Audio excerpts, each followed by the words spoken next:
I guess the camera's on right now. I can't face the camera towards me, and I don't even know where to begin. On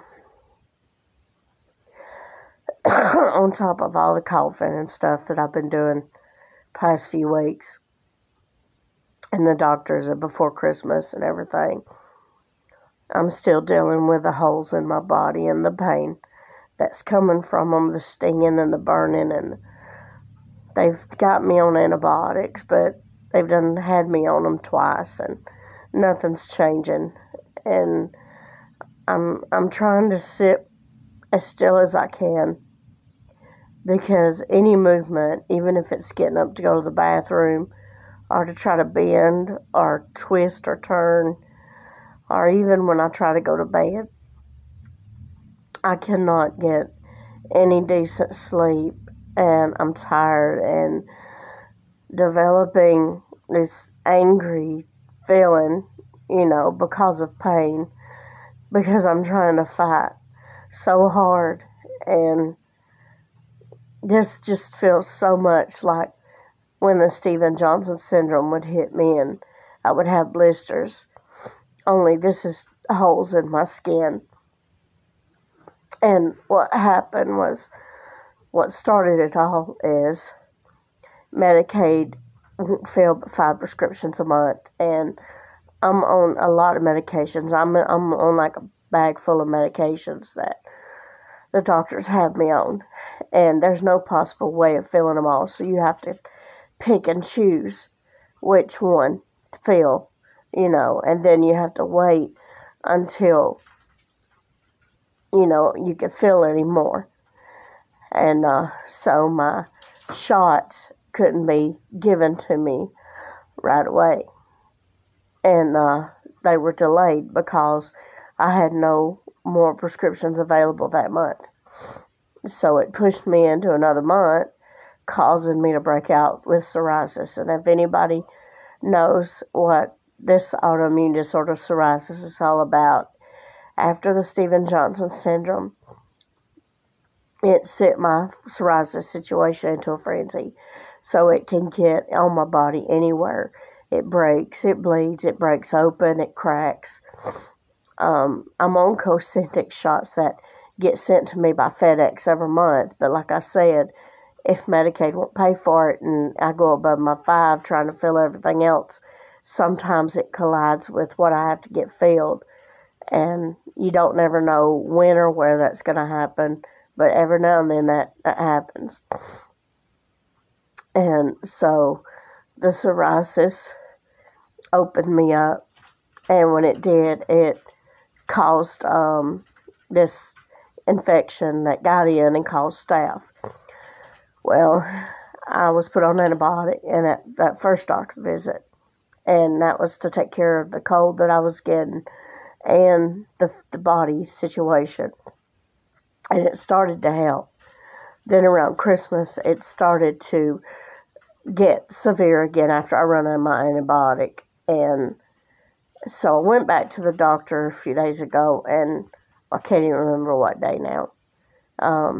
And she put me on a powder too, which I could not feel because I had to fill the antibiotic, and then that put me above my 5 again. So anyway, I waited till this week, and now my husband's on his way down there now because they said that they've got one available for this week that I can fill. So they're able to get the powder now. Anyway, I haven't had any improvement whatsoever.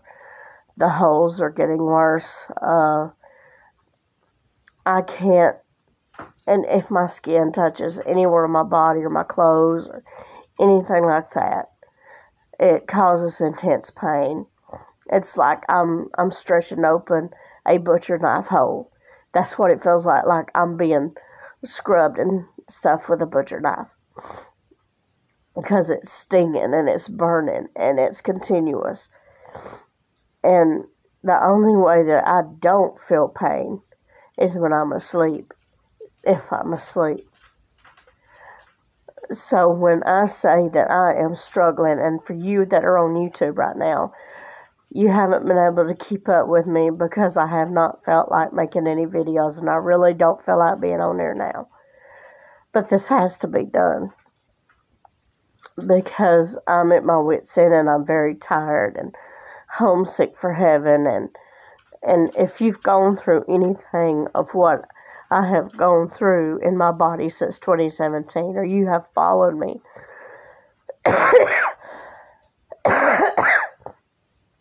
then you are the people that know what I've gone through and what I'm going through now, physically, and know why I want to go home. And then I wake up, and here I am again on another day, and I'm wide awake, and I'm hurt, and I'm begging God to take the pain, and begging God to take the pain, and begging God to take the pain, and begging God to take the pain. And it's become so repetitive, and I just keep asking, why? Why has this happened to me? You know, I've got a job to do. We have something to do. We're supposed to reach people the Lord. Why do I have to struggle? You know, and I'm not the only one. There's others out there. My pastor's in the hospital, you know, and he's got this big leap of faith, you know, and I struggle so much with my faith. Just trying to hang on when stuff like this happens. And people have asked me how you do it. How do you get through it? You know, how did you get through burns on your body? Now, I'm saying, how did you wake up every day feeling that pain? Folks, it's not easy. It is not easy. You don't want to wake up. You don't want to have to face another day. You're forced to face it. You're alive, so you have to keep going. Pain or no pain, you gotta just be awake and feel that pain. 24 hours a day, 7 days a week. I spent that way for months. Then I went through this trauma at a hospital where I was put through it emotional and physical. And I will not go back to that other hospital because of what I was put through. And then a counselor told me, when I explained what happened to me, she told me that I had that post-traumatic stress syndrome. And it's because I'm living with it. I live with it every day.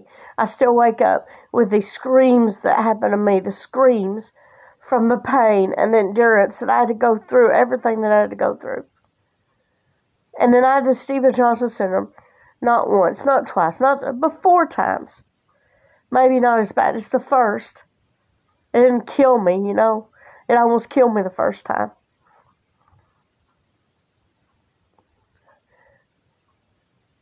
But it doesn't stop you from wondering why. So I'm not perfect. When I come out of this again, and you see a smile on my face or hear a testimony from me, you've got to see who I am when I'm going through it. That's why I'm not afraid to go online. And I'm talking to the Lord online so that the people can hear and see what I'm going through in that moment, on that day, at that hour. Because it's not easy. It messes with your emotions. It messes with your mind. It messes with your physical body. It tears you down. It breaks you to the bottom to where you don't even know who you are anymore.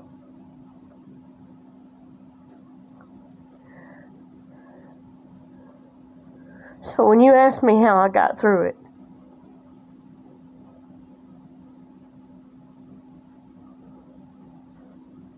three letters, God.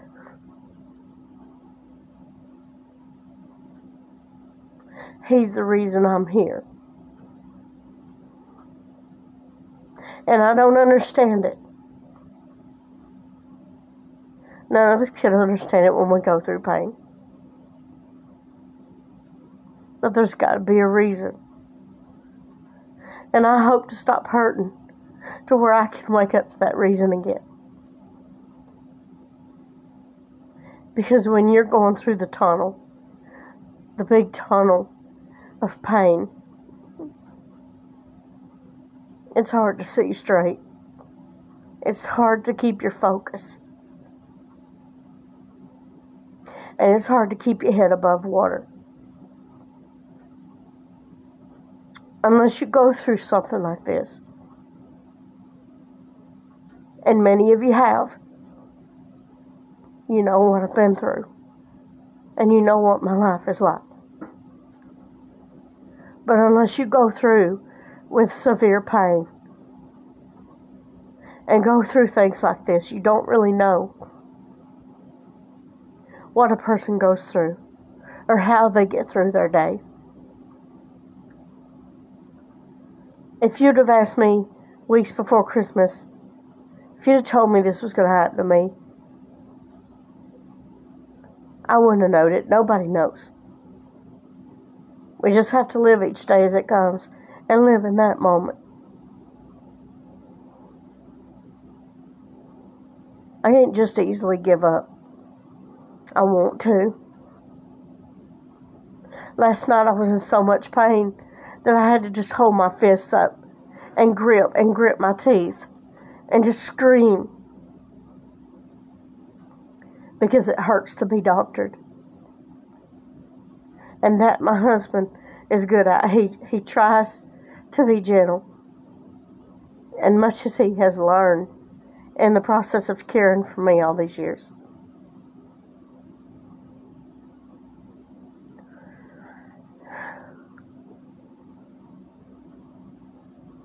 And he gives me this kiss on the forehead sometimes when he's walking through the kitchen. Because he knows what I'm going through.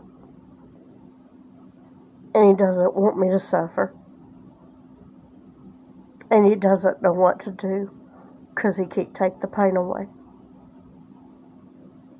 God can take the pain away. But I don't see the manifestation of that part yet. I'm still feeling the physical pain. I'm having to fight with everything in me to look ahead and try to live when inside I want to die. And folks, I'm not saying, that I just want to do something to hurt myself, or that's not what I'm talking about. I'm talking about when you go through something so physical as what I'm going through right now, and you want to give up. You want the Lord to just close your eyes and not wake up,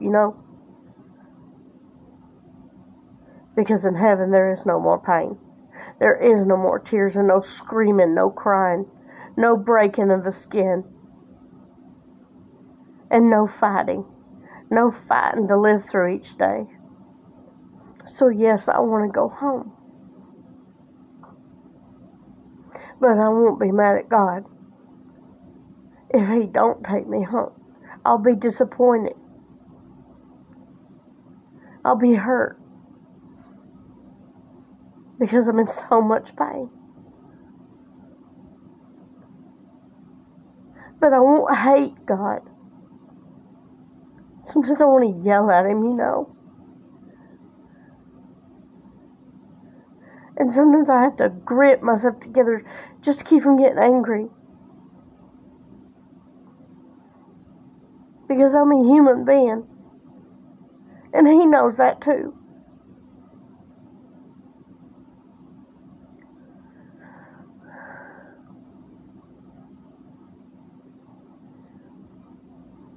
I know He knows what I'm going through. My heart knows it, even if my flesh can't understand it. I always want to be a light to people. How can I be a light when there's so much darkness and so much pain?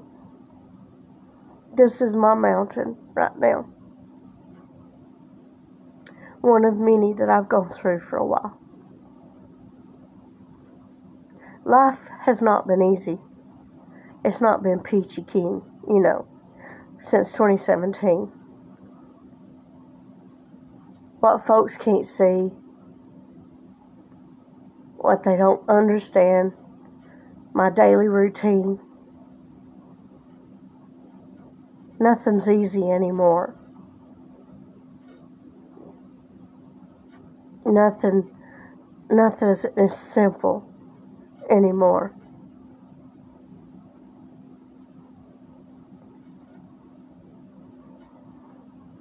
But right now, I'm at my bottom point. And I'm trying not to give up. And I need my prayer warriors to hold me up till I'm able to hold myself up again. And I'll do the same for you in that moment when you really need it most.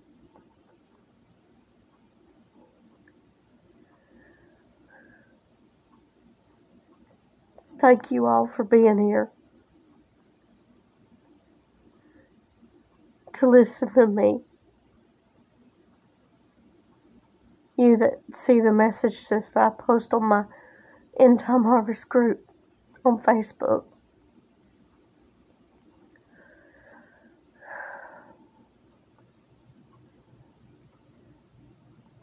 Thank you for understanding when I feel like I want to give up. And knowing that I'm not, that I'm trying.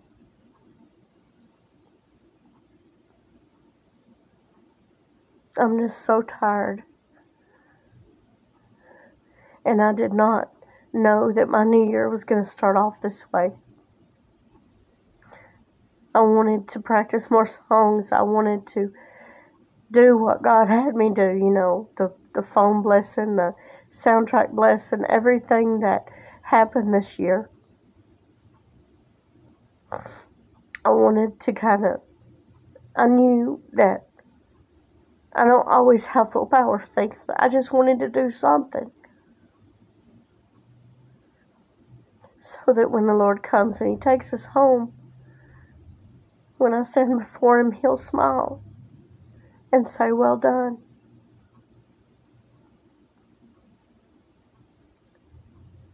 So until I get my strength back, will you be my strength? I love you all, and good night.